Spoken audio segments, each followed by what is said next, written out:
हगवणेच्या वकिलाने वैष्णवीच्या चारित्र्यावर केलेले आरोप वैष्णवीच्या वडिलांनी फेटाळले। 1.5 लाखांचा मोबाईल आणि फॉर्च्युनर कार आम्हीच हुंड्यात दिली, वैष्णवीच्या वडिलांचा दावा।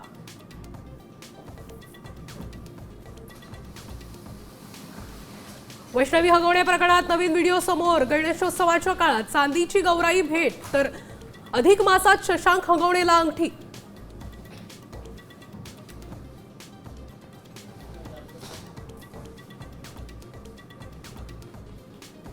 हातातोंडाशी आलेला घास निसर्गाने हेरावला। मुसळधार पावसाचा शेती पिकांना फटका। काढणीला आलेली ज्वारी आता पाण्यात। मका कांदा पूर्ण भिजला।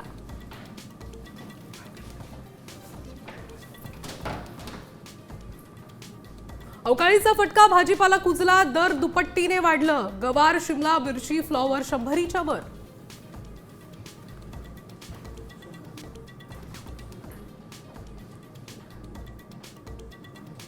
अकरावी ऑनलाईन प्रवेश प्रक्रियेचा गोंधळ अजूनही सुरूच। वेबसाईट काम करेना। ग्रामीण भागात विद्यार्थी आणि पालकांना मनस्ताप।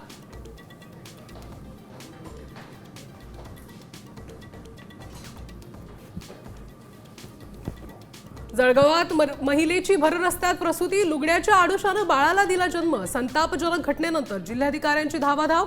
दोषींवर कठोर कारवाईचं आश्वासन। लाडक्या बहिणींचे हप्ते, आदिवासी खात्याच्या तिजोरीतून 335 कोटी 70 लाखांचा निधी वळवला। नीती आयोगाच्या नियमांनाही दाखवली केराची टोपली।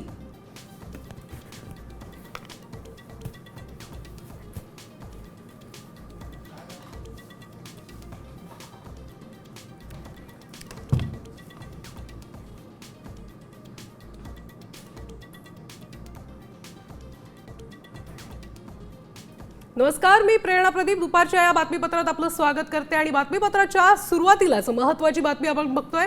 माझी मुलगी गेली आणि तिच्या चारित्र्यावर आता शिंतोडे उडवू नका, असं वैष्णवीच्या वडिलांनी आता म्हटलेलं आहे। वैष्णवीच्या चारित्र्यावर शिंतोडे उडवू नका असं त्यांनी म्हटलेलं आहे। माझी मुलगी गेली असली तरी आता चारित्र्यावर तिच्या शिंतोडे उडवू नका असं म्हणत वैष्णवीचे वडील जे आहेत ते भावूक झाले। वडिलांना अश्रू अनावर झालेत।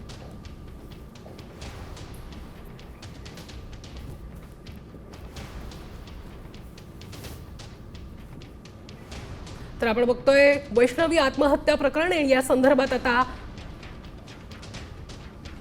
हगवणे कुटुंबाच्या वकिलाकडनं वैष्णवीच्या चारित्र्यावर शिंतोडे उडवले जात आहेत आणि यावर आता वैष्णवीच्या वडिलांनी प्रतिक्रिया दिलेली आहे की माझी मुलगी आता नसली तरी तिच्या चारित्र्यावर शिंतोडे उडवू नका असं म्हणत वैष्णवीचे वडील जे आहेत ते भावूक झालेत, त्यांना अश्रू अनावर झालेत। तर आपण बघतोय वैष्णवीचे आई वडील जे आहेत तिच्या न्यायाचा लढा लढतायत। तो गेलीच आहे, पण तिचा एवढं मेल्यानंतर तिच्यावरती असे वाईट वाईट शिंतोडे उडवू नका। तुम्हालाही मुलं असतील, मुली असतील नसतील, पण तुम्ही अशा एखाद्या लेकराचं हे नका करू। मला एवढं सांगायचं आहे तुमच्या प्रसार माध्यमातून।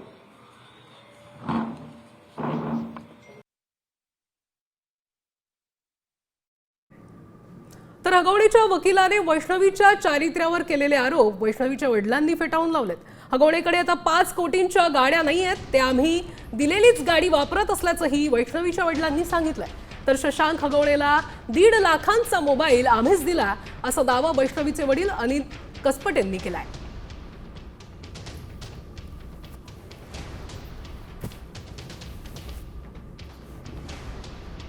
तर आपण बघतोय हगवणेच्या वकिलांचे आरोप जे आहेत आता कसपटे कुटुंबांनी फेटाळलेले आहे। हगवणेकडे आम्ही दिलेलीच हुंड्यातील गाडी आहे, याशिवाय 1.5 लाखांचा मोबाईल देखील आम्हीच दिला असा दावा आता वैष्णवीच्या वडिलांनी जो आहे तो केलेला आहे। शशांकला तब्बल 1.5 लाखांचा मोबाईल देखील दिला होता, याशिवाय फॉर्च्युनर गाडी देखील देण्यात आली होती आणि ही हुंड्यातली गाडी होती असं आता कसपटे कुटुंबांनी सांगितलं। त्यांचा असा आरोप आहे की माझ्या मुलीचा मोबाईल मी काढून घेतो। जर मला मोबाईल काढून घ्यायचा असता, माझ्या मुलीला तर मी मोबाईल ऑलरेडी दिलेलाच आहे, पण माझ्या त्या आरोपीला सुद्धा मी मोबाईल 1.5 लाख रुपये 1,52,000चा मोबाईल तो मी आता 2-3 महिन्यापूर्वी घेऊन दिलेला आहे। त्यांच्या मागणीनुसार मी मोबाईल दिलेला आहे। त्या मोबाईलची ही रिसिप्ट क्रोमा शोरूमची रिसिप्ट तुम्हाला झूम करून बघायचं असेल तर बघा। त्यांच्या मागणीनुसार दिलेलं आहे आणि त्याचे जे EMI आहेत मी आजही हप्ते भरतो, त्याचे EMI भरतोय. तर वैष्णवी हगवणे प्रकरणामध्ये नवीन व्हिडिओ समोर आलाय. वैष्णवीच्या आई वडिलांनी तिला गणेशोत्सवाच्या काळात सांदीच्या गौराई भेट दिल्या होत्या. त्याचा व्हिडिओ जो आहे आता समोर आलाय. तर दुसरा व्हिडिओ अंगठी देतानाचा आहे. वैष्णवीचा नवरा शशांक हगवणेला तिच्या आई वडिलांनी अधिक मासात अंगठी भेट दिली होती.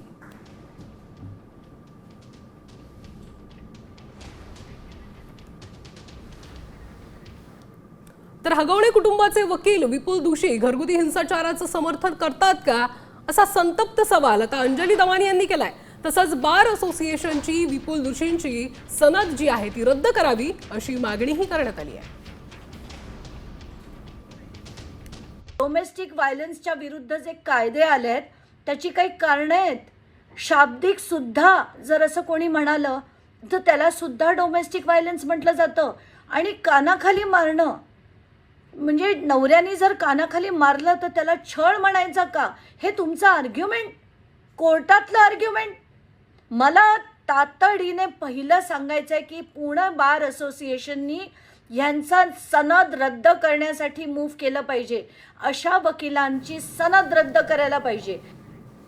तर दुसरीकडे फरार आरोपी निलेश चव्हाणच्या अडचणीत वाढ झाली आहे. पुणे पोलिसांनी निलेश चव्हाणच्या विरोधात लुकआउट नोटीस जारी केली आहे. वैष्णवीच्या बाळाचा छळ केल्याप्रकरणी त्याच्यावर गुन्हा दाखल करण्यात आला होता. वैष्णवीच्या बाळाच्या जीवाला धोका निर्माण केल्याप्रकरणी हा गुन्हा दाखल करण्यात आलाय.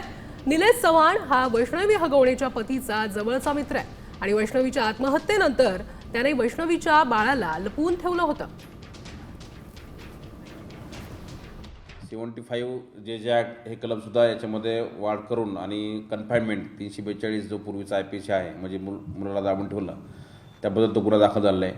याच्यातून रितसर कोर्ट टाकून पण आपण सर्व परमिशन्स वगैरे घेतलेल्या आहेत की निलेश चव्हाणला या ठिकाणी ताब्यात ठेवला आहे. तो फेक कॉल होता कंट्रोलला दिलेला, त्याच्यावरून ते गायकवाड नावाचे संतोष गायकवाड नावाचे व्यक्ती आहे त्याच्यावर 227 प्रमाणे एक BNS प्रमाणे NC दाखल केलेली आहे आणि त्याच्यावर कारवाई केलेली आहे. कुणाला ते विनाकारण खोटे कॉल करणे किंवा वारंवार कॉल करणे, फेक कॉल करणे यासाठी जर कुणी त्याचा वापर करत असेल तर त्याच्या विरोधात नक्कीच पोलीस कारवाई करतील. तर वैष्णवी आत्महत्या प्रकरणी आता नृत्यांगना गौतमी पाटीलची प्रतिक्रिया समोर आली आहे. वैष्णवी हगवणेला न्याय मिळालाच पाहिजे, मी वैष्णवीच्या आई वडिलांसोबत आहे असं गौतमी पाटील म्हणाली आहे. न्याय व्यवस्थेवर माझा पूर्ण विश्वास आहे असं देखील ती म्हटली आहे. वैष्णवीच्या आत्महत्येप्रकरणी गौतमी पाटीलनेही प्रतिक्रिया दिली आहे. बैलासमोर डान्स केल्याचा व्हिडिओ देखील खरा असल्याचं गौतमीने म्हटलंय. तर आपण बघतोय नृत्यांगना गौतमी पाटील देखील आता वैष्णवीच्या न्यायासाठी उभी असल्याचं समोर आलेलं आहे.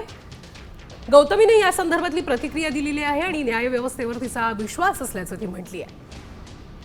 आपण जर बघितलं तर आता जी परिस्थिती सुरू आहे, लोक हुंडाबळीसाठी मुलींची छळवणूक करतात, मारहाण करतात, अनेक मुलींचे जीवही यातमध्ये गेलेले आहेत. कसं सगळ्या गोष्टीकडे बघती वैष्णवी हगवणे प्रकरणावर? जे झालं ते खरंच खूप दुर्दैवी होतं. मला आपल्या न्याय व्यवस्थेवर पूर्ण विश्वास आहे. फक्त मी एकच सांगेल की जो कोणी दोषी आहे, आरोपी आहे, जो कोणी असेल त्याला कडक शिक्षा व्हावी. बस मी एवढंच सांगते. कारण एवढं सगळं झाल्यावर त्या माणसाला म्हणजे सोडणं हे मला चुकीचं वाटतं की त्याला शिक्षा झाली पाहिजे. पण हे प्रकार राजरोसपणे सुरू आहेत. म्हणजे हुंडा घेणे, हुंडा देणे हे चुकीचं आहे. हुंडा घेणे पण आणि हुंडा देणे पण चुकीचं आहे. पोरगी आपलं सर्वस्व सोडून म्हणजे नवऱ्याच्या घरी जाते आणि त्यात आपण हुंडाही द्यायचा हे मला योग्य नाही वाटत.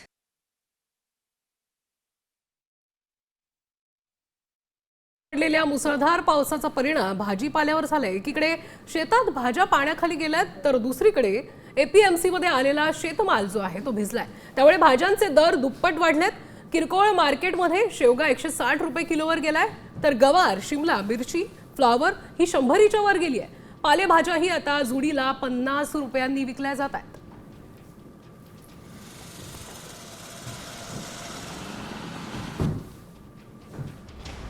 तर शेवगा 160 रुपयांवर आहे. भाजीपाला कशा पद्धतीनं महागलाय प्रति किलो ते आपण बघतोय. शिमला मिरची 110 रुपये. भाज्यांचे दर आता दुप्पट झाल्याचं बघायला मिळतंय. तर फ्लॉवर 130 रुपयांवर आली आहे. गवार 120 रुपयांवर आहे. भेंडी 90 रुपये प्रति किलो. तर वांगी 70 रुपये प्रति किलो अशा पद्धतीनं भाज्यांचे दर दुप्पट झाल्याचं बघायला मिळत आहे. काकडी 60 रुपये प्रति किलो तर टोमॅटो 60 रुपये प्रति किलो. कोथिंबीर देखील 50 रुपयावर आली आहे. तर मेथी देखील एक जोडी 50 रुपयांवर आहे. पालक देखील 50 रुपयांवर आहे. तर आपण बघतोय भाजीपाला कशा पद्धतीनं महागलाय. पावसाचा परिणाम जो आहे भाज्यांच्या दरांवर झालाय.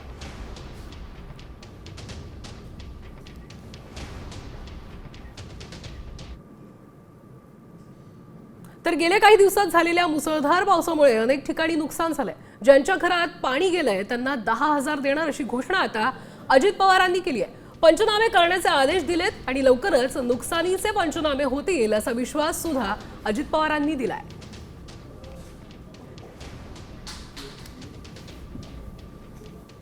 उरकले का आता धान्य द्यायचं सुरुवात केली. धान्य मिळालं का आता 10,000 रुपये ज्यांच्या घरात पाणी गेले त्यांना देतोय.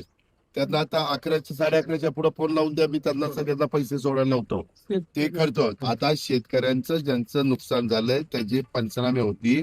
अख्ख्या महाराष्ट्रामध्ये वेगवेगळ्या भागात झालंय. त्याच्यावर ते काय एका झटक्यात होणार नाही. त्याला जरा कळ काढावी लागेल. मी त्याच्या मागं आहे. इथं जरी बारामतीत असलो तरी सारखं माझे 2-2 तासाला फोन चालले. इथलंच मी सह्या करून पाठवतोय. त्याची काळजी करू. आणि जे नुकसान झालेलं आहे त्याच्यात शक्यची मदत आम्ही करणार. मान्सूनपूर्व पावसामुळे अकोला जिल्ह्यातील तेल्हारा तालुक्यात मोठं नुकसान झालंय. मान्सूनपूर्व पावसाने आता ज्वारी पिकाचा हातातोंडाशी आलेला घास शेतकऱ्यांच्या तोंडून हिरावलाय. पावसामुळे काळवंडलेल्या ज्वारीला आता अक्षरशः कोंब फुटलेत. तेल्हारा तालुक्याच्या हिंगणी गावातील एका तरुण शेतकऱ्यानं यावरून कृषी मंत्र्यांना खडेबोल सुनावलेत. देवेंद्र फडणवीस साहेबांनी आदेश दिले आहे की लवकरात लवकर पंचनामे स्थानिक प्रशासनाने करावे. पण आपले आणि याच्यानंतर जाऊन राजकीय विषय जर म्हटला तर हे एवढं वाया गेलं तरी कोणाला चिंता नाही. आणि आदरणीय कोकाटे साहेब म्हणतात, जे कृषी मंत्री आहेत दाखवकडे, की पीक कर्ज कशासाठी घेतलं जाते. तर पीक कर्ज याच्यासाठी घेतलं जाते साहेब, की या सगळ्या वाया गेलेल्या पिकाच्या छाताळावर पाय ठेवून पुन्हा हे वावर तयार करायचं आहे. त्यासाठी पीक कर्ज घेतलं जाते. कोणते लग्न समारंभ करण्यासाठी पीक कर्ज घेतलं जात नाही. बातमी आता सातारा जिल्ह्यातून आहे. फलटण तालुक्यात झालेल्या मुसळधार पावसामुळे शेतकऱ्यांचं मोठं नुकसान झालंय. केळी उत्पादकांना मोठा फटका बसल्याचं दिसून येत आहे. तर प्रशासनानं तत्काळ पंचनामे करून मदतीची मागणी शेतकरी करतायत. माझी 2 एकराची केळीची बाग पूर्णपणे ह्या 5 दिवसाच्या पावसामुळे पूर्णपणे उद्ध्वस्त झालेली आहे. त्याला अंदाजे 6 लाख रुपये माझा खर्च आला आहे. निर्यातक्षम केळीचं मी उत्पन्न घेतो आणि आजच्या रेटप्रमाणे माझे 12 ते 15 लाखाचे नुकसान झालेले आहे.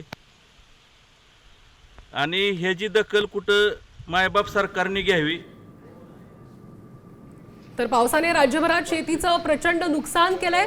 सातारा जिल्ह्यात फलटण तालुक्यात 2 एकर क्षेत्रातलं केळी पीक उद्ध्वस्त झालंय. त्यात शेतकऱ्यांचं 12 लाखांपेक्षा जास्त नुकसान झालंय. जालन्यात राणी उच्चेगाव या शिवारात कोबी शेतातच खराब होत असल्यानं लाखोंचं नुकसान झालंय. तर दुसरीकडे बीडच्या येळंब घाटात काकडी पिकांचं नुकसान झाल्यानं आता शेतकरी आर्थिक अडचणीत आलाय. धुळे जिल्ह्यामध्ये शेतात साठवून ठेवलेला मका आणि कांदा पूर्णतः भिजलाय. सिंधुदुर्ग जिल्ह्यात भुईमुग शेतीचं देखील मोठं नुकसान झालंय. पाणी शेतात घुसल्यानं आता शेंगदाणा देखील वाया गेलाय.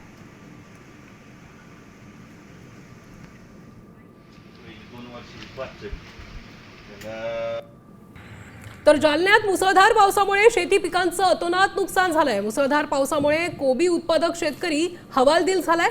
2 एकर क्षेत्रावरील कोबी पीक धोक्यात आलं असून आता शेतकऱ्याचं लाखो रुपयांचं नुकसान झालंय. जालना जिल्ह्यामध्ये मागील काही दिवसापासून मुसळधार पाऊस पडतोय.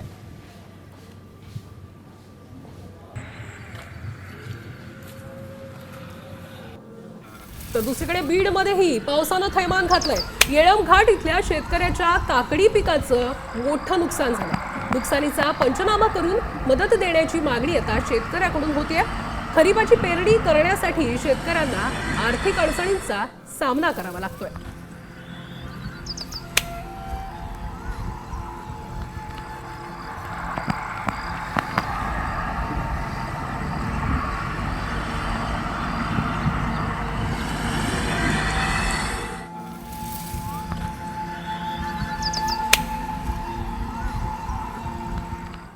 बातमी सोलापूर जिल्ह्यातून. सोलापूर जिल्ह्यात गेल्या 4 ते 5 दिवसांपासून पावसाचा जोर कायम आहे. मुसळधार पावसामुळे वडापूर बंधारा ओव्हरफ्लो झालाय.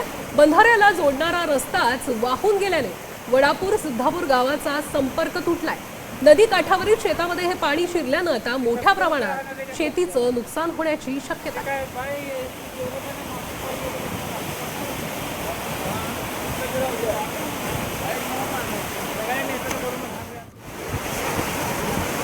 प्रत्येक वर्षी हा बंधारा धुवून जातोय. प्रत्येक वर्षी हाच वरड आहे आणि प्रत्येक वर्षी कारखाना जकराय कारखाना आणि सिद्धापूरचे आपलं आडज मालक हे दोघे जण मिळून हे प्रत्येक वर्षी भरून घेतात. शासनाचं याच्याकडे पूर्णपणे दुर्लक्ष आहे. शासनाचं काहीच काम नाही. कागदावर ठेकेदार निघाले, ठेका निघालाय असं तसं पाठवतात आणि गावाकडे पूर्ण आमच्या नदी बंधाऱ्याकडे पूर्णपणे लक्ष नाही यांचं. शासनानं त्वरित लवकरात लवकर ते आम्हाला खड्डे बुजवून द्यावेत. आमचे वाहन चालवावं असं करून द्यावं. मी अंगावर काटा आणणारी, ज्याचा कुणी विचारही केला नसेल अशी घटना फक्त 7 सेकंदात घडली आहे. टोल प्लाझाचं छत चक्क हवेत उडालंय. एखादी पतंग उडावी तसं हे छत अचानक दूर जाऊन कोसळलं. सुदैवानं गाड्यांची रांग नसल्यानं मोठी जीवितहानी झालेली नाहीये. ही अंगावर काटा आणणारी घटना आता राजस्थानच्या राष्ट्रीय महामार्गावरच्या टोल प्लाझावरची आहे.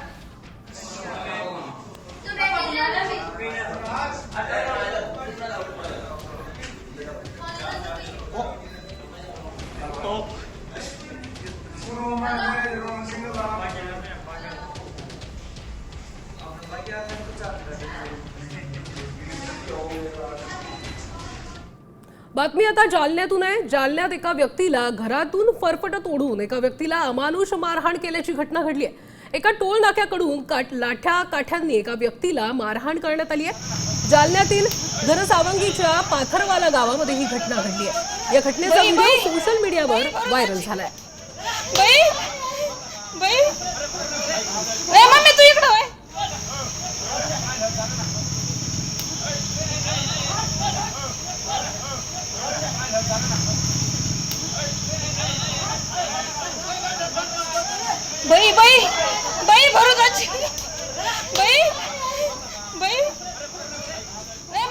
आणि बातमी आता पुण्यातून. पुणे पोर्शे कार अपघात प्रकरणातली महत्त्वाची बातमी जी आहे ती समोर येत आहे. डॉक्टर अजय तावरेला आता 2 जून पर्यंत पोलीस कोठडी सुनावण्यात आली आहे. रुबी हॉलच्या किडनी रॅकेटमध्ये तो सह आरोपी होता. अजय तावरे हा वर्षभरापासून येरवडा कारागृहात होता. पुणे पोर्शे अपघात प्रकरणामध्ये त्याला अटक करण्यात आली होती. तर आता बघतो आताची अत्यंत महत्त्वाची बातमी. डॉक्टर अजय तावरेला 2 जून पर्यंत आता पोलीस कोठडी सुनावण्यात आली आहे.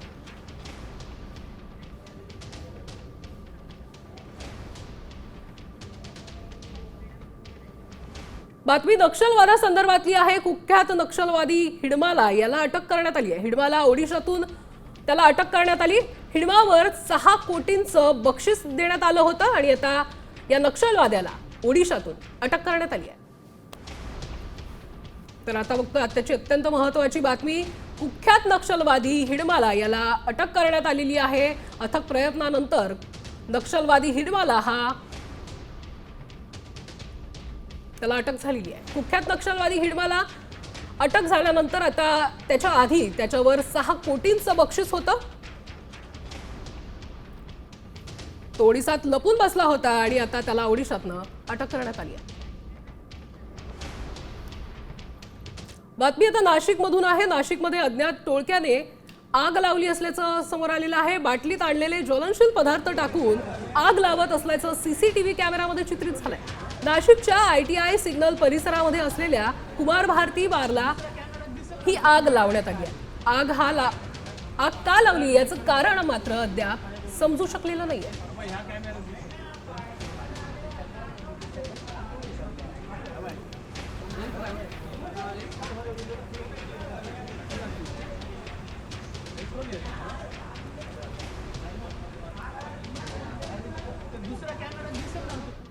पुढची महत्त्वाची बातमी नाशिकमधनं आहे. नाशिकमध्ये मद्यधुंद टवाळखोरांनी दुकानावर व घरावर कोयत्यानं वार केल्याची घटना आता सीसीटीव्ही कॅमेऱ्यात कैद झाली आहे. तर टवाळखोर तरुणांनी दहशत निर्माण करण्यासाठी हे कृत्य केल्याचं समोर आलंय.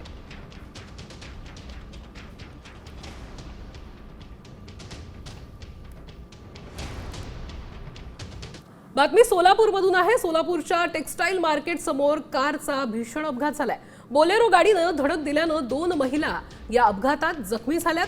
या अपघाताची घटना सीसीटीव्ही कॅमेऱ्यात चित्रित झाली आहे. रोहिणी पुप्पल आणि उषा वाघे असं या अपघातात जखमी झालेल्या महिलांचं नाव आहे.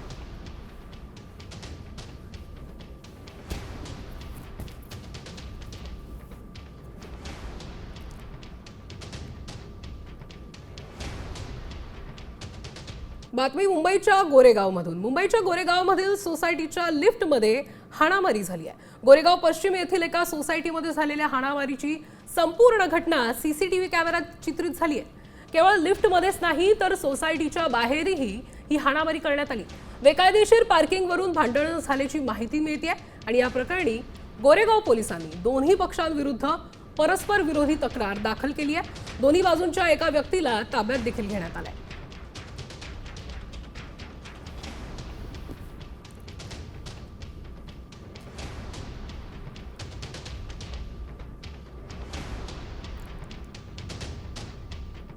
बातमी पुण्यातून. पुण्यात बेशिस्त वाहन चालकांवर आता कारवाई करण्यासाठी पोलिसांकडून आधुनिक तंत्रज्ञानाचा वापर करण्यात येत आहे. शहरातील गजबजलेल्या रस्त्यांवर आर्टिफिशियल इंटेलिजन्स आधारित कॅमेरे हे कार्यान्वित करण्यात आलेत. पोलीस आयुक्त अमितेश कुमार यांच्या हस्ते बुधवारी कॅमेऱ्यांचं उद्घाटन करण्यात आलंय. तर दरम्यान हे AI कॅमेरे कशा पद्धतीनं काम करणार याचा आढावा घेतला आमचे प्रतिनिधी अक्षय बडवे यांनी. पाहूयात. पुणेकरांनो, जर तुम्ही वाहतुकीचे नियम मोडत असाल तर पुण्यातील FC रोडवरील AI कॅमेरा तुमच्यावर आता लक्ष ठेवेल. मी सध्या FC रोड परिसरात उभा आहे आणि हा जर AI कॅमेरा तुम्ही बघितलात तर हा कुठला साधासुद्धा CCTV नसून थेट मल्टी इंटिग्रेटेड AI मॉडेलच्या पद्धतीने बनवलेला कॅमेरा आहे, जे तुमच्या गाडीचा संपूर्ण डेटा तसेच चालकाचा डेटा सेव्ह करतो. आणि जर तुम्ही कुठलाही नियम मोडत असाल, कुठल्याही ज्यामध्ये रॉंग साईड असेल, डबल पार्किंग असेल, नो पार्किंग असेल, असे विविध प्रकारचे नियम जर तुमच्याकडून मोडले जात असतील तर हा AI कॅमेरा थेट तुमच्या वाहनांवर चलन मोडेल. पुण्यातील FC रोड असेल, JM रोड असेल किंवा MG रोड असेल, या अशा सगळ्या रस्त्यांवर प्रायोगिक तत्वावर या AI कॅमेराची जी इन्स्टॉलेशन आहे ते करण्यात आलेलं आहे. साधारण 150 मीटरपर्यंत या कॅमेराची मेजरमेंट आपल्याला पाहायला मिळते, जेणेकरून FC रोडवरची वाहतूक कोंडी किंवा JM रोडवरची वाहतूक कोंडी कमी व्हावी. आता AI या ठिकाणी लागणाऱ्या प्रत्येक गाडीचं इंडिपेंडंट काउंटडाऊन चालू करतं. गाडी थांबली की त्याचा काउंटडाऊन टायमर झाला, 180 सेकंद चलान इश्यू होईल. ते चलान त्याच्या अकाउंटवर जाईल आणि त्याच्या खात्यामध्ये पडेल. आपण बघू शकतो की हा जो मॉडेल आहे तो सध्या ट्रॅफिकच्या अनुषंगाने पुण्यातील FC रोडवर कार्यान्वित करण्यात आलेला आहे. पुण्या पोलिसांनी AI कॅमेरा बसवल्यामुळे आता देखील वाहतूक कोंडीचे नियम मोडणाऱ्यांवर चाप बसेल अशी अपेक्षा. कॅमेरामन किरण काजेसह अक्षय बडवे, साम TV न्यूज, पुणे. तुम्ही जर बियर प्रेमी असाल तर तुमच्यासाठी आनंदाची बातमी आहे. लवकरच 200 रुपयांची बियर 50 रुपयात मिळणार आहे. हे आम्ही म्हणत नाहीये, तर सोशल मीडियात तसा मेसेज व्हायरल होतोय. साम टीव्हीनं या मेसेजची पडताळणी केली तेव्हा स्वस्त बियर मागचं नेमकं सत्य काय आहे ते समोर आलं. बियर प्रेमींसाठी खुशखबर.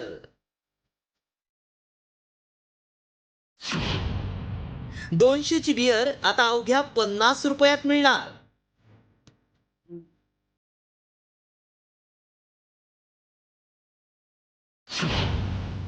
व्हायरल मेसेज मागचं सत्य काय?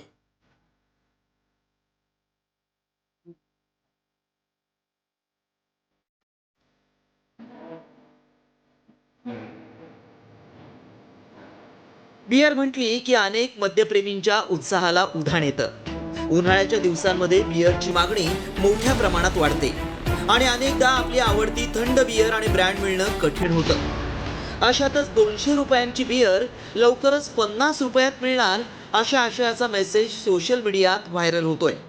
सरकार बियरवरील टॅक्स कमी करणार असल्याचा दावा केला जातोय. बियर प्रेमींसाठी ही निश्चितच आनंदाची बातमी आहे. मात्र खरंच बियर स्वस्त होणार आहे का? बियर स्वस्तात विकणं सरकारला परवडू शकतं का? असे सवालही या निमित्तानं उपस्थित झाले. व्हायरल मेसेजची आम्ही पडताळणी केली. मात्र त्यापूर्वी या मेसेजमध्ये नेमका काय दावा केलाय पाहूया. बियर प्रेमींसाठी खुशखबर. 200 रुपयांची बियर आता 50 रुपयात मिळणार.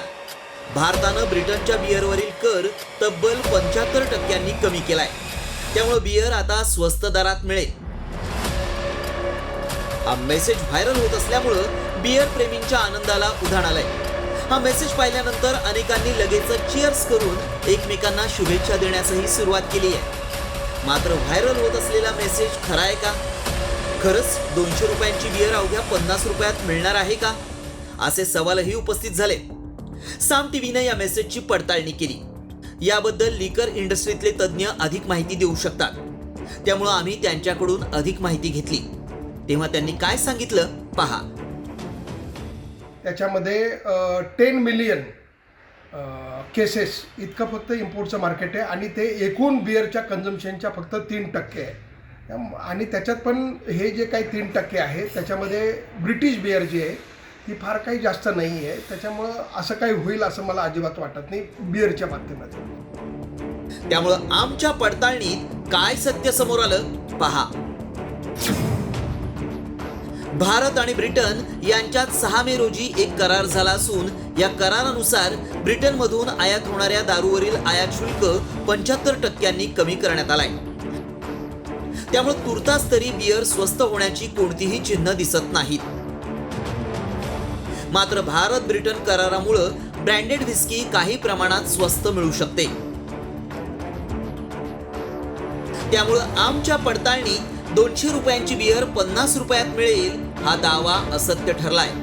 आयात शुल्क कमी झाल्यामुळे ब्रँडेड व्हिस्कीच्या दरात थोडीफार कपात होऊ शकते. मात्र ब्रिटनमधून आयात होणाऱ्या दारूवरील टॅक्स लक्षात घेता दारू सरसकट स्वस्त होण्याची शक्यता कमी आहे. रिपोर्ट साम टीव्ही न्यूज. आणि आता बघूयात महत्त्वाच्या हेडलाईन्स. हगवणेच्या वकिलाने वैष्णवीच्या चारित्र्यावर केलेले आरोप वैष्णवीच्या वडिलांनी फेटाळले. 1.5 लाखांचा मोबाईल आणि फॉर्च्युनर कार आम्हीच हुंड्यात दिली, वैष्णवीच्या वडिलांचा दावा. वैष्णवी हगवणे प्रकरणामध्ये नवीन व्हिडिओ समोर. गणेशोत्सवाच्या काळात चांदीची गौराई भेट तर अधिक मासात शशांक हगवणेला दिली होती अंगठी. हातातोंडाशी आलेला घास निसर्गाने हेरावला. मुसळधार पावसाचा शेती पिकांना फटका. काढणीला आलेली ज्वारी पाण्यात, मका कांदा पूर्ण भिजला.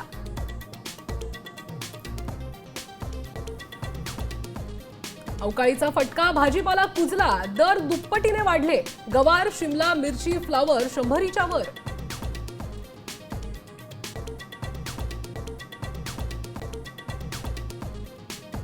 अकरावी ऑनलाईन प्रवेश प्रक्रियेचा गोंधळ अजूनही सुरूच. वेबसाईट काम करेना. ग्रामीण भागात विद्यार्थी आणि पालकांना मनस्ताप.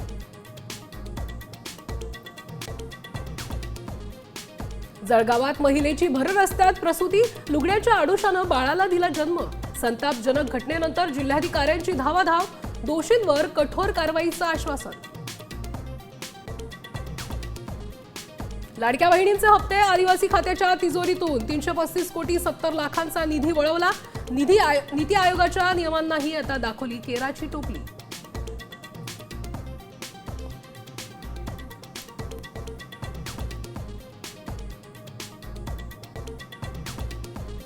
आणि बातमी वैष्णवी आत्महत्या प्रकरणासंदर्भातली. वैष्णवीच्या चारित्र्यावर शिंतोडे उडवू नका, माझी मुलगी गेली असं असताना देखील वैष्णवीच्या वडिलांना अश्रू अनावर झालेले आहेत. कालच हगवणेच्या वकिलाने वैष्णवीच्या चारित्र्यावर संशय घेत कोर्टात युक्तिवाद केला होता.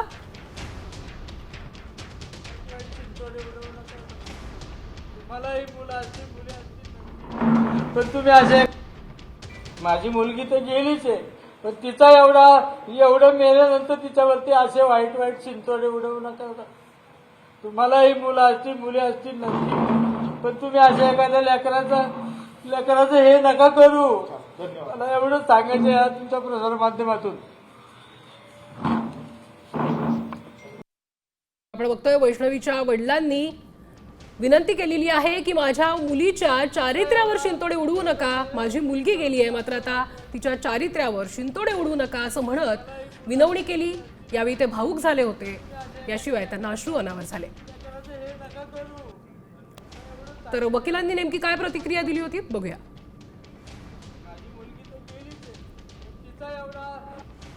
तिच्या कुटुंबियांना ह्याबद्दल पूर्ण वेळोवेळी त्यांना आम्ही जाणीव करून दिलेली होती की की तिच्या मोबाईलमध्ये आम्हाला आक्षेपार्ह गोष्टी सापडत आहेत, त्याच्यामुळेच तिचा आणि आमच्यामध्ये वाद होत होते. ह्याबद्दल त्यांना आम्ही जाणीव करून दिलेली होती. तिच्या आईवडिलांनी ते मोबाईल तिच्याकडनं काढून घेतलेले होते. त्या मोबाईलमधली जी काय चॅटिंग आहे ती आम्ही सुरक्षित ठिकाणी ठेवलेली आहे. योग्य वेळ आल्यानंतर आम्ही ती चॅटिंग कोर्टासमोर देणार आहोत.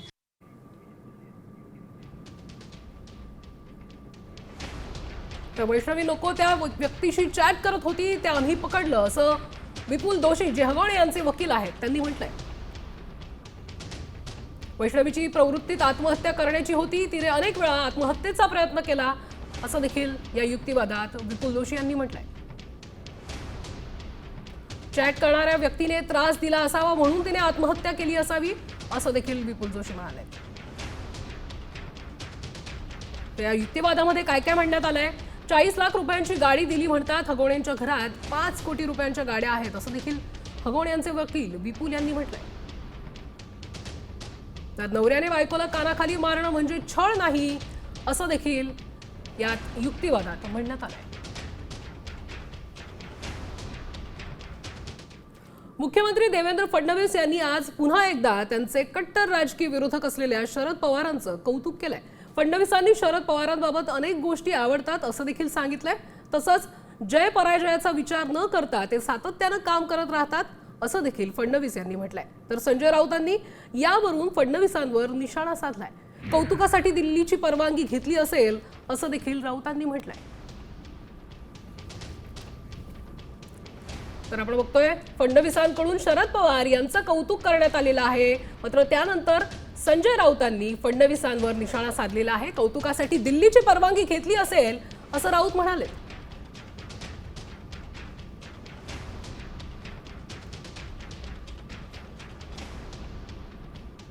तर आपण बघतोय मुख्यमंत्री देवेंद्र फडणवीस यांनी आज पुन्हा एकदा त्यांचे कट्टर राजकीय विरोधक शरद पवार यांचं कौतुक केलंय. आई एडमायर मेनी थिंग्स और बहुत सी ऐसी चीज़ें कि जो नहीं करनी चाहिए उन्होंने, ऐसा भी मुझे लगता है. बट एक चीज़ जो शरद पवार जी में है वो उनकी कंसिस्टेंसी. देखिए पॉलिटिक्स में वो एक ऐसा व्यक्ति है, चाहे हारे चाहे जीते, किसी भी सर्कमस्टांसेस में वो काम करते रहते हैं. एट दिस एज ऑल्सो वो जितना काम करते हैं मुझे नहीं लगता कि कोई कर सकता है. तो ये जो एक कंसिस्टेंसी उनमें है वो बहुत जबरदस्त है. सन्मान्य शरद पवार यांच्यातल्या अथक परिश्रम आणि सातत्य त्याचं कौतुक केलंय आणि त्याच्याबद्दल कोणाला आश्चर्य वाटण्याचं कारण नाही. नुसतं कौतुक करून चालणार नाही. परिश्रम, सातत्य आणि संयम या गुणाची कास देवेंद्र फडणवीस किंवा त्यांच्या सहकार्याने सुद्धा घेतली पाहिजे. ठाकरे सेनेचे खासदार संजय राऊतांनी शरद पवार गटाला खणखणीत टोला लगावलाय. भारतीय जनता पक्षासोबत जाण्याची काहींना तहान लागली आहे, पण तहान लागली म्हणून कोणी गटाराचं पाणी पित नाही, अशी बोचरी टीका राऊतांनी केली आहे. सुप्रिया सुळेंचं नाव तुम्ही वारंवार घेताय किंवा अन्य काही नेत्यांची नावं घेताय. त्यांना तहान नक्कीच लागली असेल, पण तहान लागल्यावरती कोणी गटारातलं पाणी गढूळ पाणी पित नाही. बरं, त्यांना तहान नक्कीच लागली आहे, सत्तेची सगळ्यांना लागली असेल. बघूयात पुढची महत्त्वाची बातमी. स्वस्तात मिळणाऱ्या टोमॅटो मागील भयानक वास्तव आता आम्ही तुम्हाला दाखवणार आहोत. सडलेला टोमॅटो पुन्हा विक्रीस आणला जात असल्याचं समोर आलंय. नवी मुंबई APMC मध्ये हा धक्कादायक प्रकार घडलाय. पावसामुळे खराब झालेला टोमॅटो बाजारात फेकण्यात आला होता. मात्र एक व्यक्ती हेच सडलेले टोमॅटो गोळा करताना साम टीव्हीच्या कॅमेऱ्यात कैद झालाय. गोळा केलेले हे टोमॅटो नंतर किरकोळ बाजारात स्वस्तात विकले जात असल्याचं स्पष्ट दिसतंय. यामुळे सामान्य ग्राहकांच्या आरोग्याशी खेळ केला जातोय आणि या प्रकाराकडे आता बाजार समिती आणि प्रशासन दुर्लक्ष करत असल्याचं दिसतंय. हे सडके टोमॅटो जे आहेत ते विकण्यासाठी धूळ घेतली जाताना जे आहे ते साम टीव्हीच्या कॅमेऱ्यात कैद झालेलं आहे. नवी मुंबईमधली ही दृश्य ज्याच्यामध्ये एक व्यक्ती हेच सडलेले टोमॅटो गोळा करतोय. आणि गोळा केलेले हेच टोमॅटो नंतर बाजारात स्वस्तात विकले जातात. त्यामुळे सामान्य ग्राहकांच्या आरोग्याशी, त्यांच्या जीवाशी खेळ केला जात असल्याचं समोर येत आहे. आणि हेच टोमॅटो बहुधा आपण बाहेर खात असलेले सँडविचेस असतील किंवा इतर पदार्थ असतील त्यात वापरले जातात.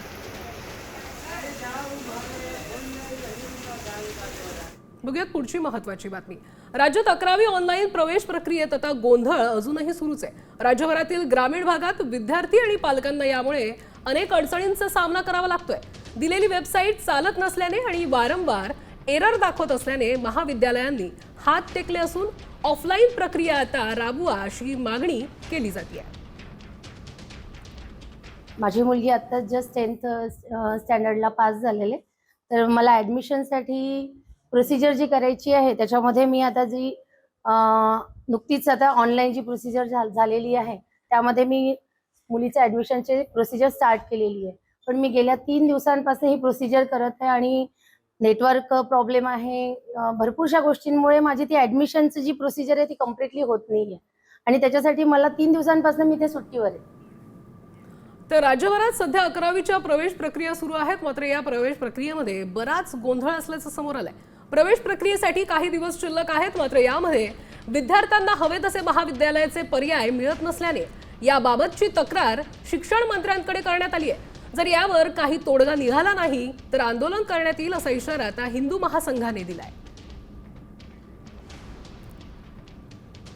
पुण्यामधल्या मॅक्सिमम कॉलेजला कुठेही ज्युनियर कॉलेज आणि शाळा एकत्र नाहीच आहेत.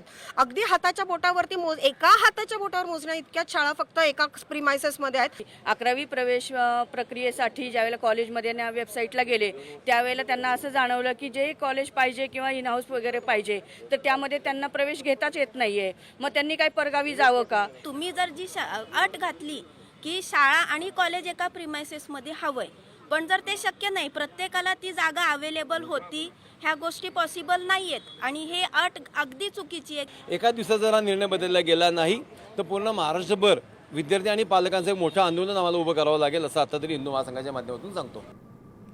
आणि आता अमरावतीकरांसाठी महत्त्वाची बातमी आहे. शहरात पुढील 6 दिवस वीज पुरवठा बंद राहणार आहे. महावितरण कंपनीतर्फे वीज यंत्रणा दुरुस्तीला आजपासून सुरुवात होतीये. दुरुस्तीसाठी सकाळी 7 ते दुपारी 1 वाजेपर्यंत संबंधित भागातील वीज पुरवठा बंद असणार आहे. पाऊस आणि वादळामुळे वीज पुरवठा प्रभावित होतो आणि त्यामुळे देखभाल आणि दुरुस्तीची कामं जी आहेत ती केली जाणार आहे. वीज ग्राहकांनी सहकार्य करण्याचे महावितरण कंपनीकडून आता आवाहन करण्यात येत आहे.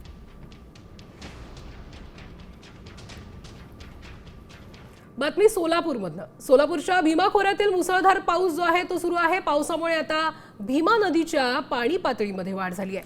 भीमा नदीत शाळकरी मुलीची स्टंटबाजी जी आहे ती बघायला मिळते. यात पाण्याचा प्रवाह वाढलेला असताना देखील या पाण्यामध्ये उड्या मारतानाचा हा व्हिडिओ समोर आला. भीमेच्या पात्रात वाढ झाली आणि शाळकरी मुलं जी आहेत ती याचा आनंद लुटतायत. या पाण्यामध्ये स्टंटबाजी करताना दिसतात.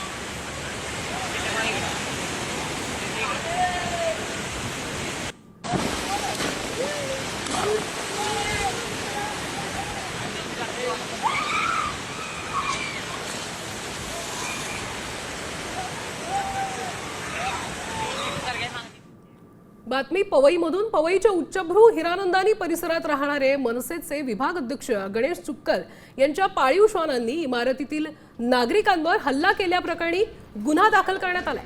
चुक्कल यांच्याकडे विविध जातीचे श्वान आहेत. मात्र आपण या सोसायटीत एकटे मराठी असल्याने तसंच विकासकाच्या घोटाळ्याविरोधात आंदोलन केल्याने आपल्या विरोधात खोटे गुन्हे दाखल केले जात असल्याचं चुक्कल यांनी म्हटलंय. मुळात वास्तविक या तक्रारी सगळ्या धांदात खोट्या आहेत. माझ्या घरी 3 डॉग आहेत, 2 जर्मन शेफर्ड आणि 1 ग्रेट डेन, आणि कोणालाही त्यांनी चावा घेतलेला नाही.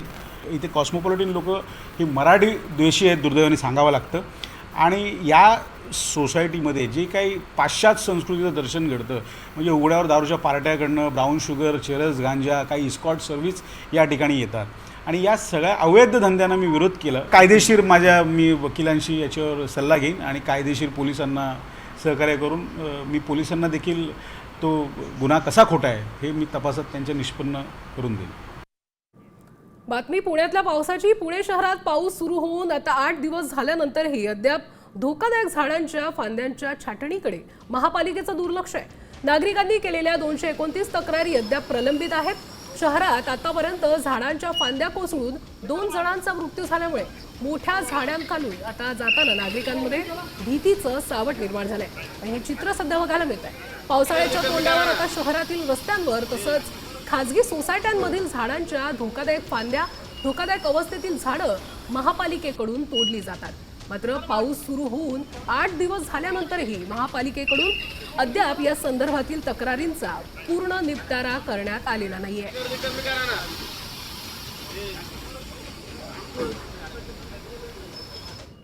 पुण्यातून आणखी एक बातमी. सिंहगडावर वन विभागानं आज सकाळी अतिक्रमण हटाव कारवाई केली आहे. राज्यातील सर्व गड किल्ल्यांवरील अतिक्रमणं 31 मे पूर्वी काढण्याच्या सूचना आता राज्य सरकारनं दिल्या होत्या. त्या अंतर्गत सिंहगडावरील अतिक्रमणं आज सकाळी काढण्यास सुरुवात झाली आहे. ही कारवाई करण्यापूर्वी वन विभागानं घाट रस्ता, आतकरवाडीचा आणि कल्याण या पायवाटेचा रस्ता पूर्णपणे बंद केला होता. ही कारवाई करण्यासाठी वन विभागाकडून आता कारवाई करण्यापूर्वी कमालीची गुप्तता पाळली होती. काय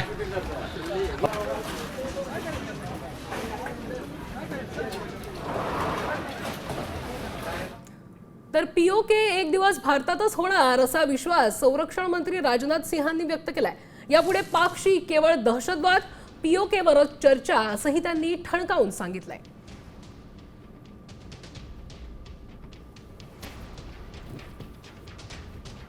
जब भी बात होगी केवल आतंकवाद पर बात होगी, POK पर बात होगी और किसी दूसरे मुद्दे पर पाकिस्तान के साथ बात नहीं होगी. पाक ऑक्युपाइड कश्मीर के लोग हमारे अपने हैं, आप मानते हैं ना?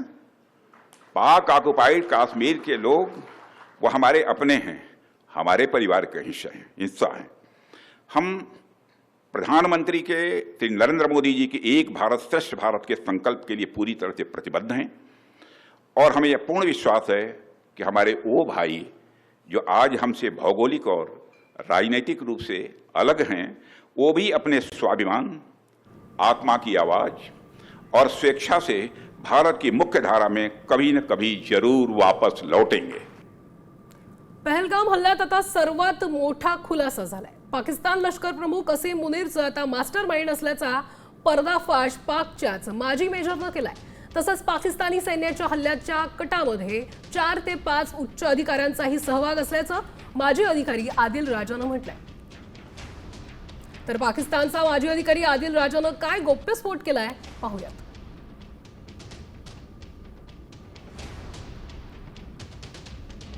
पाकिस्तानी लष्कर दहशतवाद्यांना पाठिंबा देतं. पहलगाम हल्ल्यात पाकिस्तानी सैन्याचा सहभाग. आपलं पद वाचवण्यासाठी मुनीरची धडपड. पद वाचवण्यासाठीच असीम मुनीरनं पहलगाम घडवलं. यासाठीच असीम मुनीरला फील्ड मार्शल पदावर बढती. अमेरिकेच्या न्यायालयात टॅरिफ बाबतच्या एका खटल्याच्या सुनावणी दरम्यान डोनाल्ड ट्रम्प सरकारनं नवा दावा केलाय. जर कोर्टानं टॅरिफ लादण्याच्या सरकारच्या अधिकारांवर मर्यादा घातल्या तर भारत आणि पाकिस्तानमधील युद्धविराम भंग होऊ शकतो असा दावा ट्रम्प प्रशासनानं केलाय. जगातील अनेक मोठ्या अर्थव्यवस्थांवर मोठ्या प्रमाणात कर लादण्याच्या आपल्या निर्णयाचा ट्रम्प सरकार न्यायालयात बचाव करण्याचा प्रयत्न करत आहे.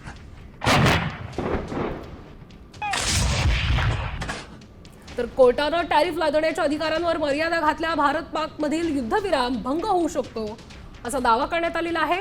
ट्रम्प सरकारचा हा नवा दावा आहे. न्यायालयाच्या निर्णयामुळे लाखो लोकांचं जीवन धोक्यात येऊ शकतं असंही यात म्हणण्यात आलंय. भारत आणि पाकिस्तान 2 अणुशक्ती केवळ 13 दिवसांपूर्वी युद्धात होते. 10 मे 2025 रोजी युद्धविराम ट्रम्प सरकारच्या हस्तक्षेपानंतर शक्य झाला असा देखील दावा करण्यात आला.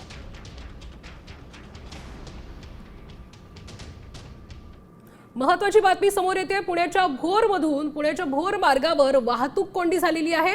मांढरदेव घाटामध्ये दरड कोसळल्यामुळे ही वाहतूक कोंडी झाली आहे. JCBच्या सहाय्याने आता दरड हटवण्याचं काम मात्र सुरू आहे. वाहतूक कोंडीमुळे मात्र प्रवाशांना मनस्ताप सहन करावा लागतोय.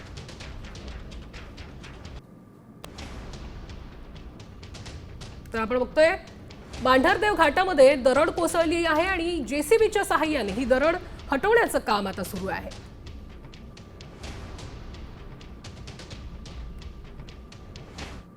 आणि आता घेऊयात उर्वरित बातम्यांचा वेगवान पद्धतीने आढावा.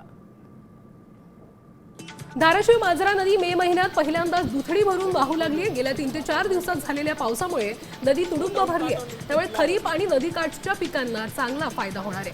काही दिवसांपूर्वीच कोरड पडलेल्या मांजरा नदीपात्रातून पाणी ओसंडून वाहत आहे आणि यामुळे नागरिकांमधून समाधान व्यक्त केलं जात आहे.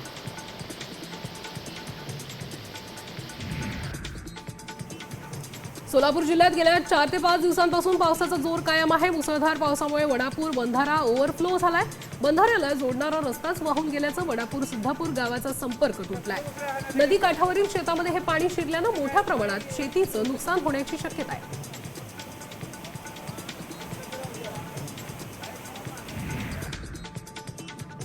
मे महिन्यात झालेल्या पावसामुळे अक्कलकोट तालुक्यातील जलसाठ्यांची पातळी लक्षणीयरित्या वाढली आहे. गोळसगावचा साठवण तलाव 75% भरला असून आता इथला पाझर तलाव तब्बल 100% भरलेला आहे. इतिहासात पहिल्यांदाच मे महिन्यात एवढ्या प्रमाणात तलाव भरल्याची नोंद आहे.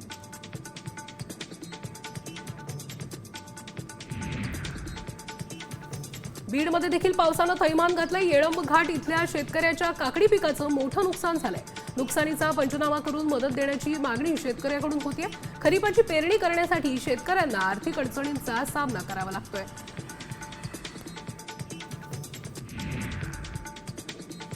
जालना जिल्ह्यातील परतूर तालुक्यामध्ये मुसळधार पाऊस पडलाय. परतूर तालुक्यातील पाटोदा माव गावातील शेतकरी नाथाजी खवल यांची तब्बल 1 एकर कोथिंबीर पीक पाण्यात गेलाय. विक्रीला आलेलं कोथिंबीर पावसामुळे पाण्यात गेल्यानं या शेतकऱ्याला लाखो रुपयांचा आर्थिक फटका बसलाय.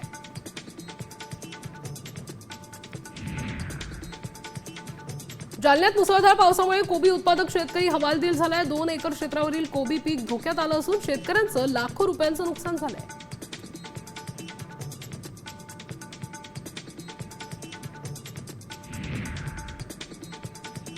लातूर जिल्ह्यात फळबागांसह भाजीपाला पिकांचंही मोठं नुकसान झालंय. पाऊस सुरू होण्यापूर्वी काढून ठेवलेला कांदा आणि काढणीस आलेले टरबूजही पावसाच्या कचाट्यात सापडले. तर पावसामुळे सर्वाधिक फटका कांद्यासह भाजीपाला पिकं आणि फळबागांना बसलाय.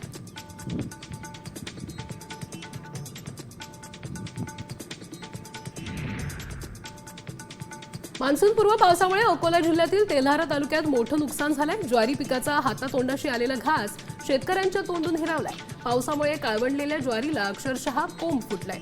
मेहनतीने फुलवलेले ज्वारीचं पीक अक्षरशः मातीमोल झालंय.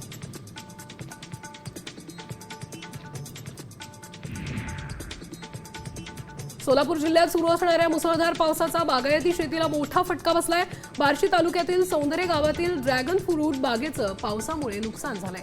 निसर्गाच्या लहरीपणामुळे ड्रॅगन फ्रूटचा दर्जा ढासळलाय. त्यामुळे बळीराजा अडचणीत आलाय. सातारा जिल्ह्यात फलटण तालुक्यात झालेल्या मुसळधार पावसामुळे शेतकऱ्यांचं मोठं नुकसान झालंय. केळी उत्पादकांना मोठा फटका बसल्याचं दिसून येत आहे. प्रशासनानं तत्काळ पंचनामे करून मदतीची मागणी शेतकरी करतायत.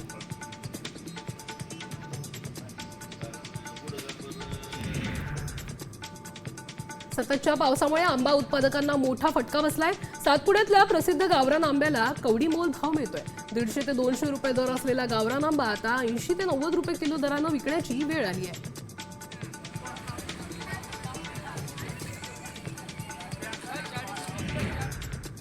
महसूल मंत्री चंद्रशेखर बावनकुळे यांना रणजित मोहिते पाटलांबद्दल विचारलेल्या प्रश्नानंतर आता मोहिते पाटलांनी मान खाली घातली आहे. रणजितसिंह मोहिते पाटलांना पक्षविरोधी काम केल्याप्रकरणी भाजप प्रदेशाध्यक्ष चंद्रशेखर बावनकुळे यांनी कारणे दाखवा नोटीस पाठवली होती. माढा लोकसभा निवडणुकीत आणि माळशिरस विधानसभा निवडणुकीनंतर आता भाजपमध्ये आमदार रणजितसिंह मोहिते पाटील यांच्या विरोधात नाराजी पसरली होती. त्यावर महसूल मंत्री चंद्रशेखर बावनकुळे यांना पत्रकार परिषदेत प्रश्न विचारण्यात आला आणि यावेळी कारवाई प्रकरणी मंत्री बावनकुळे यांना प्रश्न विचारताच रणजितसिंह मोहिते पाटलांनी मान खाली घालून बसणंच पसंत केलेलं आहे. आणि यावेळी बावनकुळेंनी उत्तर देताना केंद्रीय अनुशासन समितीकडे हा विषय असल्याचं सांगितलंय. केंद्रीय स्तरावरती जी आमची अनुशासन समिती आहे त्या अनुशासन समितीकडे हा विषय आहे आणि त्यामुळं ते अनुशासन समिती केंद्रातील निर्णय घेईल आणि त्यामुळे शेवटी एखाद्या विधान परिषद सदस्याबद्दल किंवा विधानसभा सदस्याबद्दल अनुशासन कारवाई करायची असेल तर केंद्रीय भारतीय जनता पार्टी तो निर्णय करतं. केंद्रीय भारतीय जनता पार्टी जे काही लोकांच्या तक्रारी आहेत, लोकांचं म्हणणं आहे, सर्व आहे. इतरही महत्त्वाच्या बातम्या बघणार आहोत, मात्र या बातमीपत्रात इथेच थांबतोय. नमस्कार.